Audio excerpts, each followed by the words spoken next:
Assalamualaikum warahmatullahi wabarakatuh. Anak-anak masih semangat ya?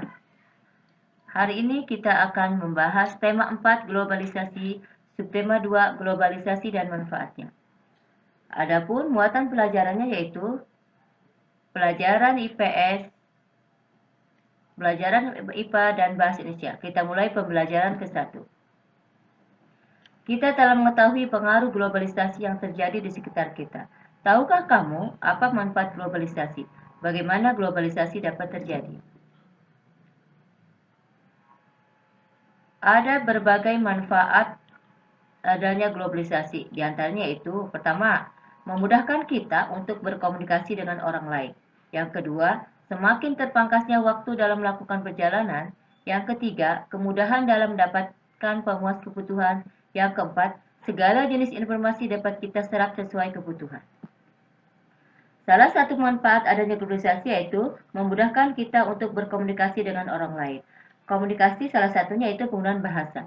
Bahasa Indonesia dinilai layak menjadi bahasa ASEAN karena merupakan bahasa dari negara dengan penduduk yang besar.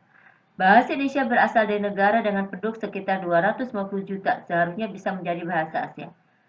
Ini merupakan pendapat dari Guru Besar Tetap Bidang Linguistik Universitas Mataram Profesor Dr. Masun.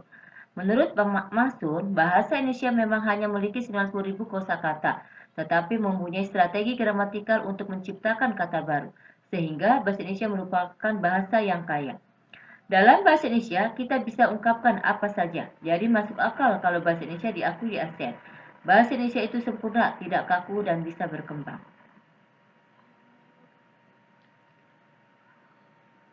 Teks yang dibacakan tadi merupakan teks eksplanasi, yaitu teks yang memuat penjelasan-penjelasan tentang proses suatu topik yang berhubungan dengan fenomena alam maupun sosial yang terjadi dalam kehidupan sehari-hari.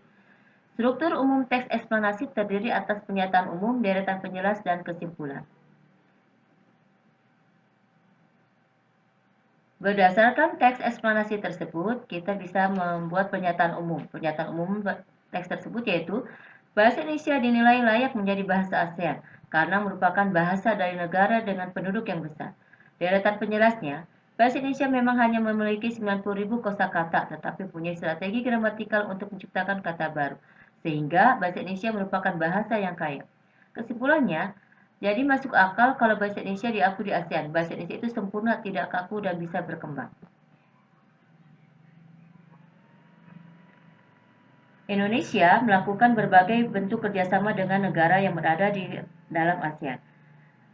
Peran Indonesia di bidang politik dalam ASEAN yaitu pertama, pertemuan para menteri pertahanan yang bertujuan untuk mempromosikan perdamaian dan stabilitas kawasan melalui dialog serta kerjasama. Yang kedua yaitu kerjasama pemberantasan kejahatan lintas negara yang mencakup pemberantasan terorisme, perdagangan obat terlarang, kejahatan ekonomi masyarakat. Yang ketiga yaitu perjanjian Jokpan, perjanjian kawasan damai, bebas dan netral untuk menjaga masing-masing negara agar tetap damai. Yang selanjutnya yaitu perjanjian kawasan bebas nuklir. Perjanjian kawasan bebas nuklir mengenai pelarangan senjata nuklir di ASEAN. Yang selanjutnya yaitu berperan untuk mengadakan perjanjian ekstradisi, yaitu penyerahan pelarian penjahat yang tertangkap di antara anggota ASEAN.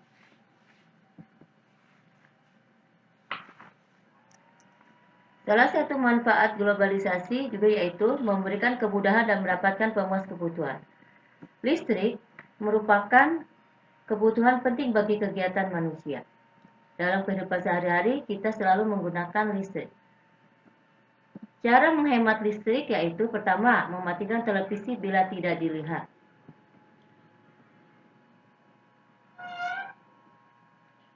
Kedua yaitu memilih lampu penerangan yang hemat energi, mematikan lampu saat siang hari serta menyalakan lampu hanya diperlukan saja.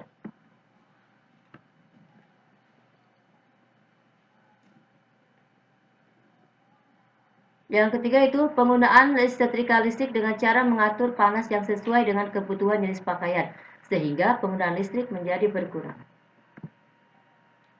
Selanjutnya yaitu penggunaan pendingin ruangan atau AC dengan mengatur suhu, keperluan dan mematikan pendinginan ruangan bila tidak digunakan.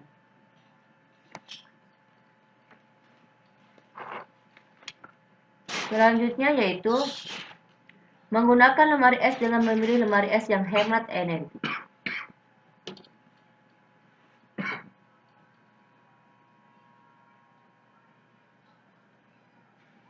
Yang selanjutnya, mematikan kipas angin apabila sudah tidak digunakan.